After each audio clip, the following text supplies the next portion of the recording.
Coming up on Mountain News this morning, the Small Business Administration is answering the call of Appalachians as they offer low interest rates to entrepreneurs. And some Kentuckians protested at the state capitol to voice their concerns over a proposed bill that would change Kentucky's water standards. Dedicated to Eastern and Southern Kentucky, this is WYMT Mountain News This Morning. Good morning. My name's Amelia Lee here with you on this Wednesday, March 5th. We are halfway through that working week and the time is now 6:29, which means it's time to check on in with meteorologist Megan Dusmall. And Megan, we are in that first alert weather day today. I know yesterday we were big on talking about those winds. Today I've seen some rain, so what can we expect? Well, we're seeing that rain this morning, heavy rain, and then still tracking the wind. It's going to continue to be yet again another windy day. So let's take a look at that live pinpoint Doppler radar where you can just see how much it's moved. Let me show you the past 6 hours as it's moved across our region, because it's definitely made way as we've been going through the past couple hours. Now it's finally making its way out, and that's what you can expect for the next couple of minutes. Here's a look at those current wind speeds, because they were still quite fast, looking up to 24 miles an hour right now in Wise, 15 in Lexington, and these are not even the wind gusts. These are just the sustained winds. Current temperatures this morning are on the warmer side of things. We're looking mainly in the 50s, seeing 61 as you're traveling towards Charleston. And we'll warm up a little bit as we're heading into the midday hours, but then we'll start to cool down as we're heading into the afternoon, looking at 52 by 3 p.m. Amelia? Thank you, Megan. From FEMA to visiting organizations, resources are on the ground throughout the region, helping folks impacted by the recent flood. And with so many businesses and homes hit by the waters, the Small Business Administration is offering its services as well. WYMT's Buddy Forbes has the latest. Businesses throughout Pike County are figuring out how to move forward after floodwaters poured through the region last month. Up to 75% of businesses don't recover from a serious loss, from a flooding loss. So they need any help that they can get, and that's why we're here. Sheila Varney says her Belfry business was hit by the water, and though there was no mud to muck through after, it soiled her entire store and inventory. Devastation. Totally devastation. You work for something all the years and it to be taken away from you in the blink of an eye. Now working to get Soulful Creations back together, she says there has been a lot of help from the community to clean up and fix up the shop. We've started back painting so far. We're getting a new uplift, and it's going to be a good year, and Jesus is going to help us all the way. Meanwhile, stores and homes throughout the county are still looking at a long road to recovery, and officials with the Small Business Administration say they want to offer a helping hand. Folks may not know that we help with long-term, low-interest loans to homeowners, renters, and businesses. SBA representatives say their loans are one way to offer long-term recovery options, giving those impacted the chance to apply for long-term, low-interest loans with several different options. Many of them are, we understand, are applying for the business loans. We've got a few idle applications. They're grateful that we're here. You know, to be able to give them the comfort that there's another resource available to them. Varney says she has talked to FEMA and the SBA, and though she does not yet know exactly how they will help, she is confident that her people will pull together. I think it's going to be a little bit slow, but we will. We'll be all right. In Pike County, yeah. Buddy Forbes, WYMT Mountain News. To find out more about the SBA loans and how to apply, head over to our website, WYMT.com. After more than 2 weeks of quiet hallways and empty seats, Tug Valley High School was made whole again Tuesday when the student body returned to the classroom in Mingo County, West Virginia. Students throughout the school district were at home following the devastating flooding. And now students are attempting to unpack a lot more than just notebooks and pencils, with heavy trauma looming over many in the school. Next week, WYMT is partnering with the Foundation for Appalachian Kentucky to host the Appalachia Rising Above Flood Relief Telethon. The telethon is to support flood relief efforts in the mountains. Halfway to Hazard is co-hosting the event alongside UFC Hall of Famer Ace Franklin. They will join Steve Hensley and Tanner Hesterberg at the Mountain Arts Center. There will be several other performers with Kentucky roots. The telethon runs from 7 until 10 next Tuesday with the goal of raising $250,000 for flood relief. In addition to Halfway to Hazard, there will be musical performance from Taylor Austin Dye, Tyra Madison, Nick Jamerson, and more.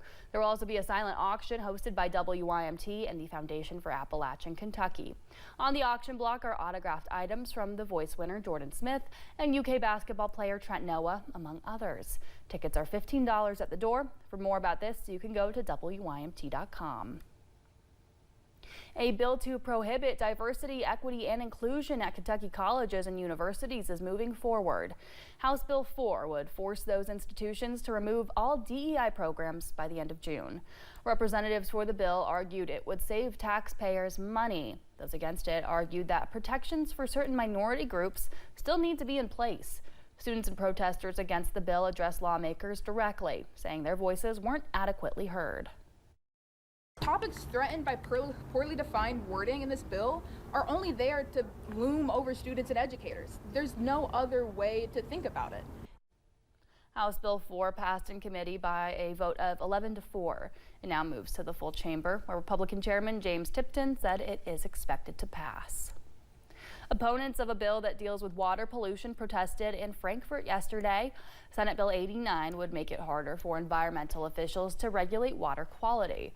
The bill's sponsor is Scott Maiden of Pineville. He says regulators are overreaching and making the state less competitive.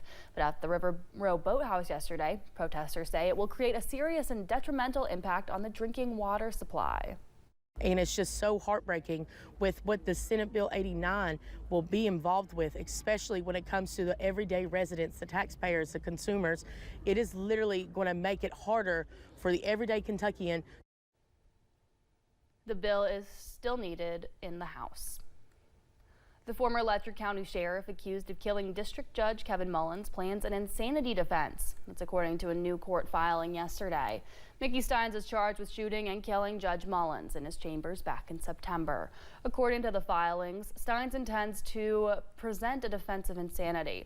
During one of his recent hearings, attorneys discussed the potential for a competency evaluation. No word yet as to when the latest motion will be addressed.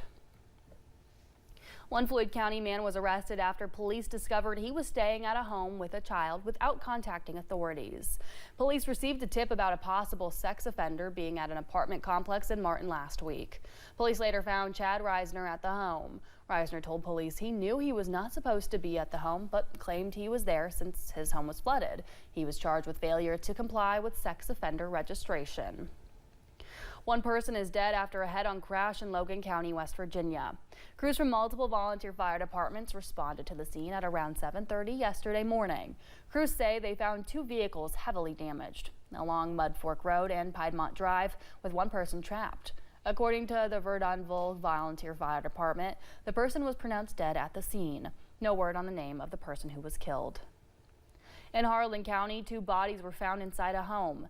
KSP received a call for a well-being check yesterday on Highway 215 in the Kenver community. There, troopers discovered the bodies of two elderly people inside. Both appeared to have been dead for several months. No foul play is suspected right now, but both bodies have been sent to Frankfort for autopsies. Their names have not been released. First responders are investigating a massive fire in Harrogate in Claiborne County, Tennessee. It burned down a Mexican restaurant and tobacco shop. One person died in the fire. The building existed there for nearly 50 years. The Claiborne County Sheriff says one body was recovered inside the building. Those in the community say they are heartbroken about the situation. I'm sad. I mean, I didn't get a chance to go in there, still being new to the area, but just knowing that somebody lost their livelihood, that somebody lost, everything, and they have to start over again, it breaks my heart because I can't imagine how hard that is for them. The Claiborne County Rescue Squad took the body to the Knox County Forensic Center. We still don't have any information regarding that person's identity. In Nelson County, at least 16 people were treated for smoke inhalation after a fire inside a nursing home. Firefighters were called to the Landmark Nursing Home in Bardstown at around 6:30 yesterday morning. The fire was brought under control in minutes and did not get into the attic space of the building. Fire investigators say the fire was caused by an electrical failure inside an HVAC unit. Appalachian Regional Healthcare opened a new distribution center in Pike County. The ARH Tug Valley Disaster Relief Center is now operating in the Southside Mall, using the former Pebbles department store as a distribution center. The space is offering toiletries, water, cleaning supplies, and more. From 10 until 3 Monday through Saturday and 1 until 3 on Sundays. The distribution center is at the old JCPenney's in Hazard, and that's still open too. We have more information about this on our website, WYMT.com.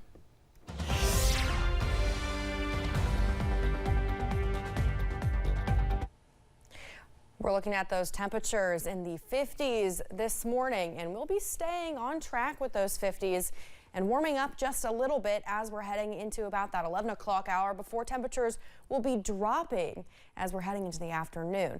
Now, we also are watching some remaining rain this morning, mostly as you're traveling more towards the east, towards portions of Dickinson and Buchanan County, Virginia. Now, by the time we head into about the next hour or hour after that, that's when we'll start to see that taper off just a little bit, but more rain will be on the way. So here's just a better look of the rain that we're watching, and as we head off to the west, that's the rain that is on the way. Here's what you need to know as you're heading off to the bus stop. This morning, temperatures will be in the mid-50s, maybe seeing a little bit of that sun as the sun rises, but by the time you're heading home, expect some cloudy skies with temperatures about the same and falling as you're going through the next couple of hours. Amelia. Thank you, Megan. Well, a new trolley in Hazard is taking folks back to the good old days. If you look at your screen, you can see the new trolley right now. The city of Hazard debuted this new mode of transportation to drive folks to and from the 14th Region basketball tournament last night.